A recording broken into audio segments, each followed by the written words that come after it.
begin today by just letting you all know that Lo and I are in Soul Center today. We had a meeting earlier this morning. Normally, we're not here in the sanctuary, but we're playing at Soul Center all day today. So we are broadcasting from Soul Center, but we meet just online with all of you.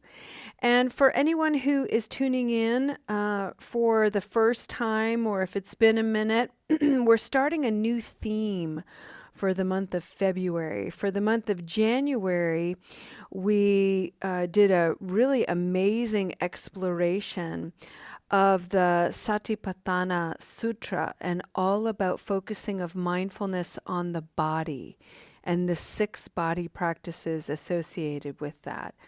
And it's just a wonderful reminder that when you're activated for whatever reason, you can always return reliably to the body as a source of awareness, attention, and healing.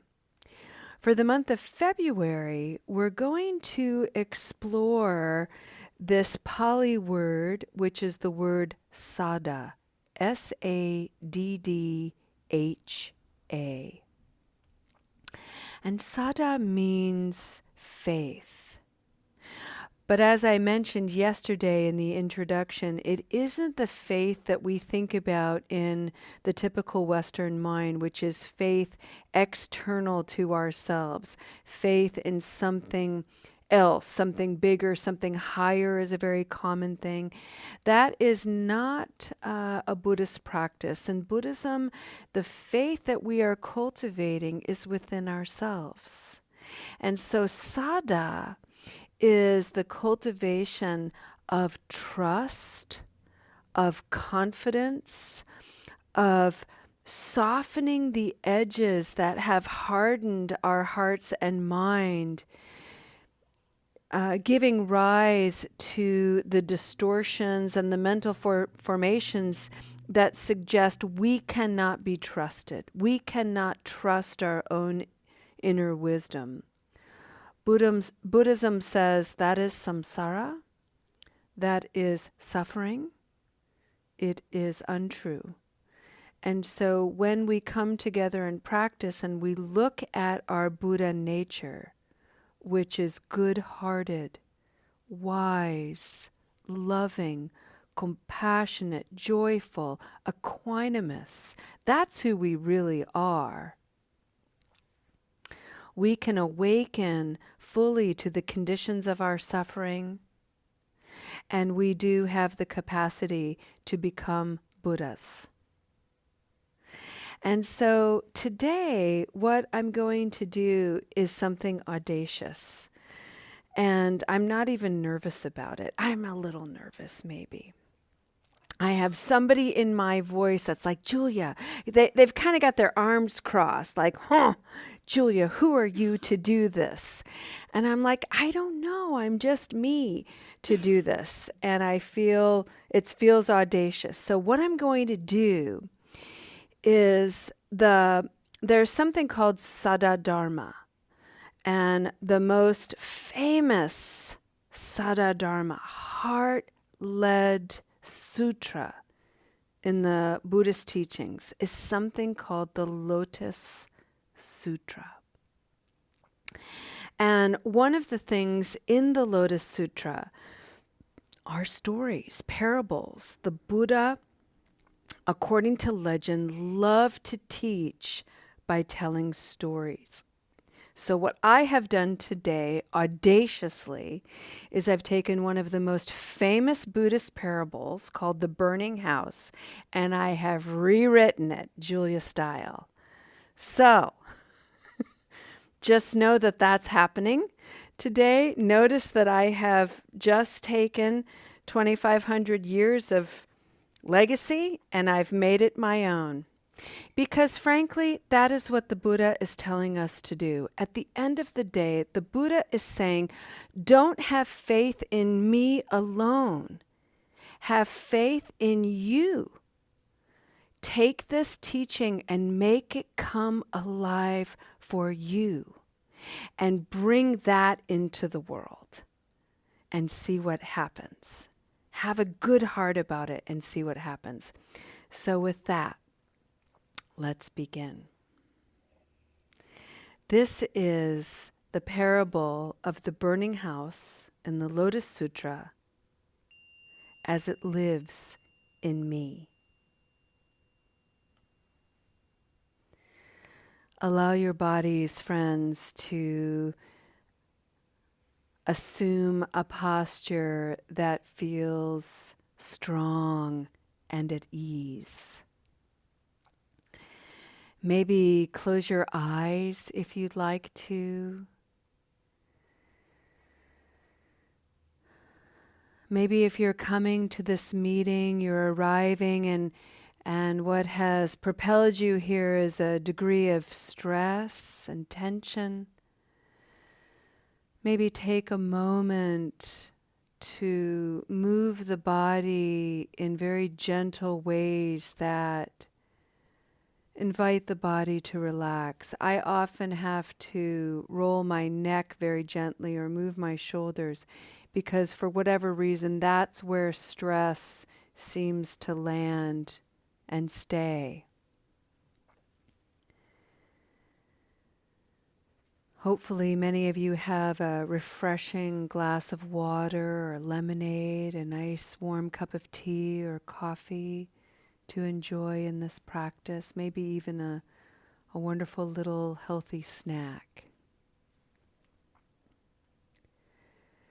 Take a moment to breathe and really sink into the idea of sada, a heart-led life that enables you to trust in your own wisdom, to be curious, to be open and spacious with yourself, to have faith that you have within you resilience to get up should you fall. You have resources within you to seek help, to humble yourself, to put aside the immature ego and act from a place of integrity and self-regard that says, hey, I'm in a tight spot and need help. Remember, friends, that whenever we're in a posture to receive, we always afford another an opportunity to be giving. And it feels so good to give. So when you receive, you give others chances to be giving. Beautiful.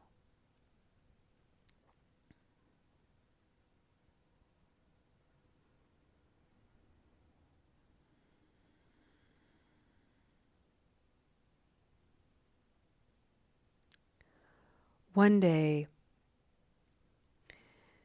there were children playing in a large house belonging to their very wealthy father. The children were so consumed and distracted by their play that when a fire broke out into the house, they were stunned. They wouldn't have known it way back then, but their bodies were in a sympathetic nervous response and they were frozen.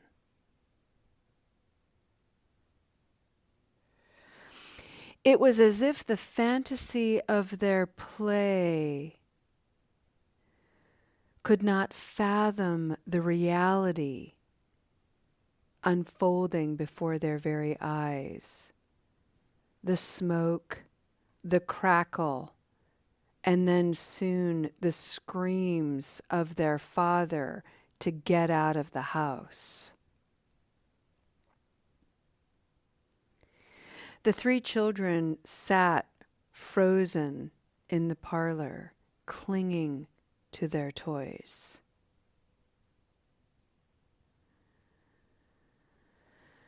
Their dad finally rattled them out of their stupor, out of their shock, and was trying to entice them to move. He wasn't able to carry them all at once. So he kept trying to drag them, but it was almost like they were anchored in. So he was enticing them outside. Kids are all their favorite things. There are books out there. There are dolls outside. Your dolls are outside. Your bike is outside. Go, run, go to your favorite things. That was enough to shift the kids' attention. And when they arrived outside, they looked around. There were no books, there were no dolls, and there was no bike. The only thing standing there was their father, with his arms spread wide, anchored strong on the good earth, and to him they all went and were received in a gentle embrace as their house burned to the ground.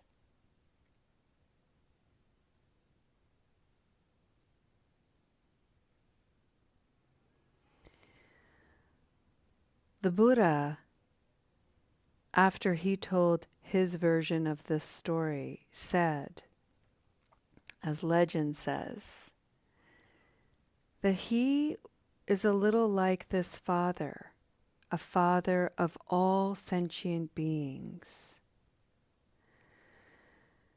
That in order to get them out of the burning confusion of samsara, the bewilderment and stunning shock, he has to entice them or remind them of enticements, like a disciple found in the wisdom of a book, or reminders that there are enlightened beings walking amongst us whom we can cherish like a beloved doll.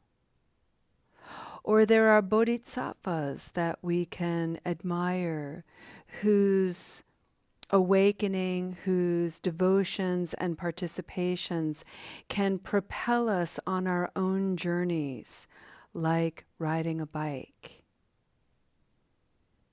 In the Lotus Sutra, these three beloved things are called vehicles, but in actuality, the sutra says there is but one vehicle, and that is the Buddha, nature, within us all, waiting to receive us with wide open arms of limitless loving kindness, compassion, joy, and equanimity.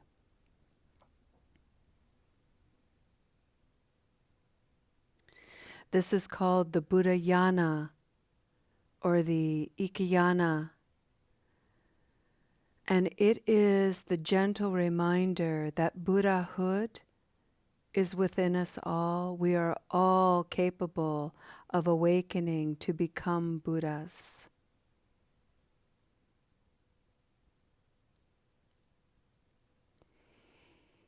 Each of us, by peeling the layers of the lotus flower, can arrive to the limitless qualities of our bodhicitta, the limitless qualities of our Buddha nature, and awaken from the conditions of our confusion, our freezing, our fleeing and fighting,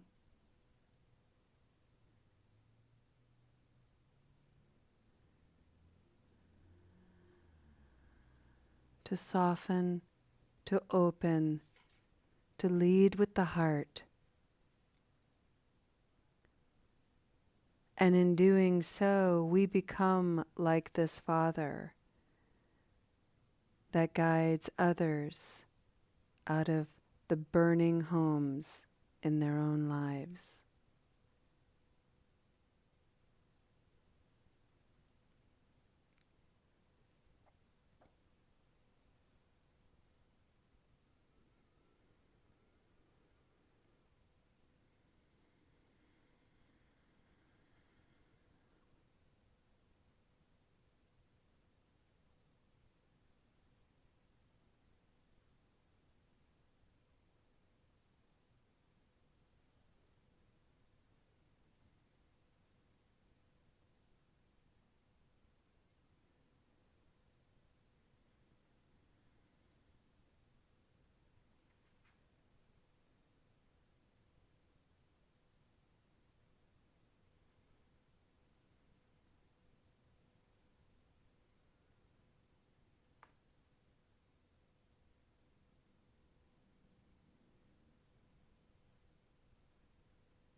Friends, what keeps me inspired about parables like this is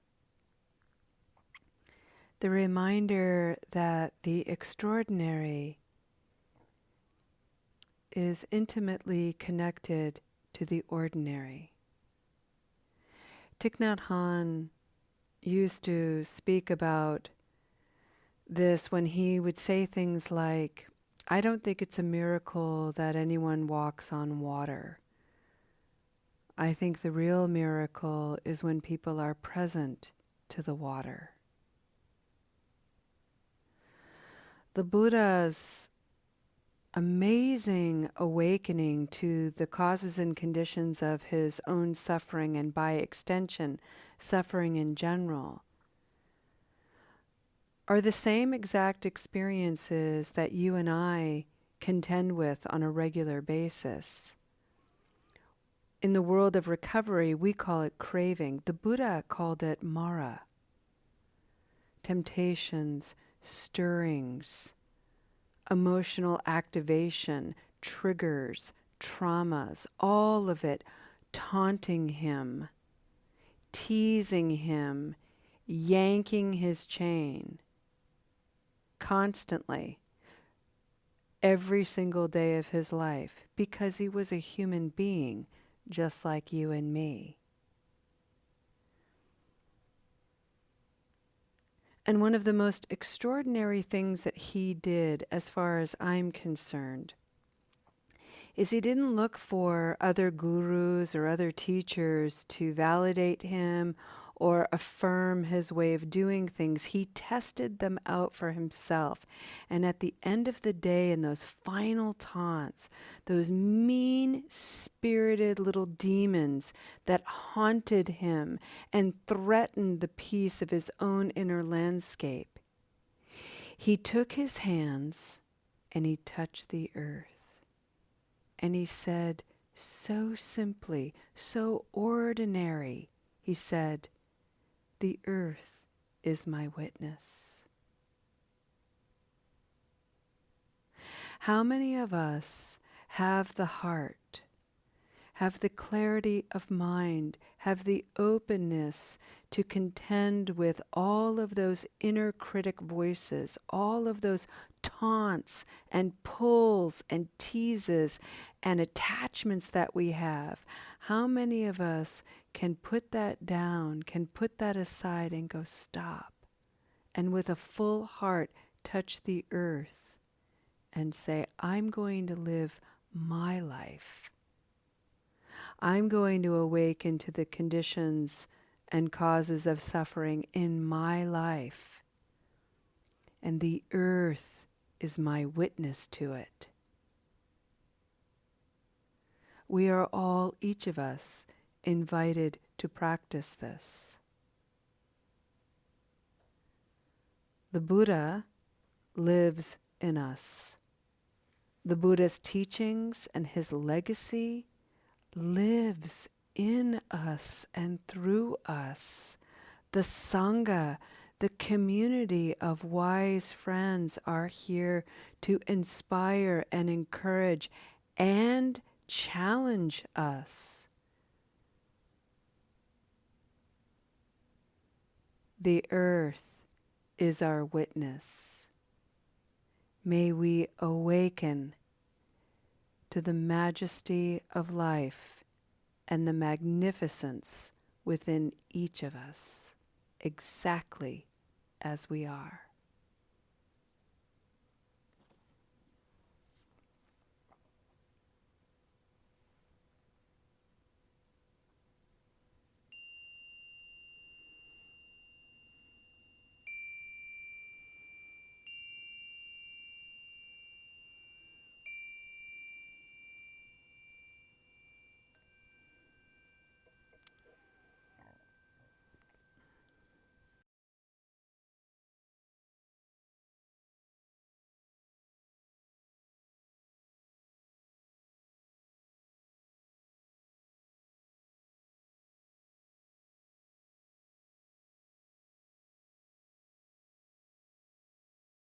So, I'd like to end our practice today with a dedication of merit.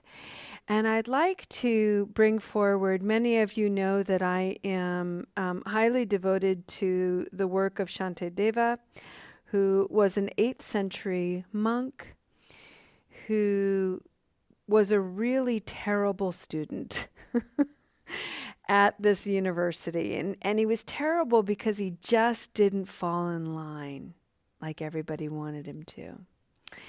And he would kind of go off and do his own thing, and he would study in his own way. And the story, the legend goes of Shantideva, that one day all of the students who were just fed up with him, like this know-it-all, show-off, blah, blah, blah, who is he to not show up to class, that kind of thing, they decided to set him up with a challenge. And they invited him for sort of a debate. And before the entire student body and all the teachers, Shantideva was like, okay, tell us, Mr. Know-it-all, what you know of all of these Buddhist principles and teachings. And he said, well, would you like me to recite what we've all been learning here, or would you like to all hear something new? And they were like, oh, fine, we'll hear something new. What have you learned? You never show up. So what's your story? So Shantideva took a deep breath and proceeded to share with everybody this original idea of the way of the Bodhisattva. 37 trainings, amazing, without stop, without notes. He just presented it to the student body. Everybody just shocked, eyes wide, mouths open. Reminders that we all have the capacity to train, to study, to live our Buddha nature, to be the bodhisattvas that we were created to be. And the last line of Shantideva's prayer is something that really sings my own soul. And that is our dedication today.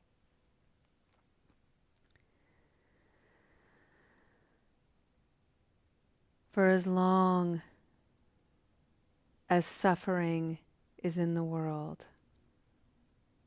for as long as suffering remains in sentient beings, may I too remain to help dispel the misery of the world. This is an invitation, friends, to never forget your light.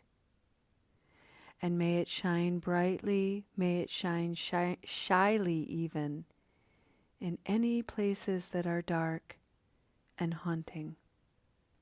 Thank you for your beautiful practice. We'll see you next time. Namaste.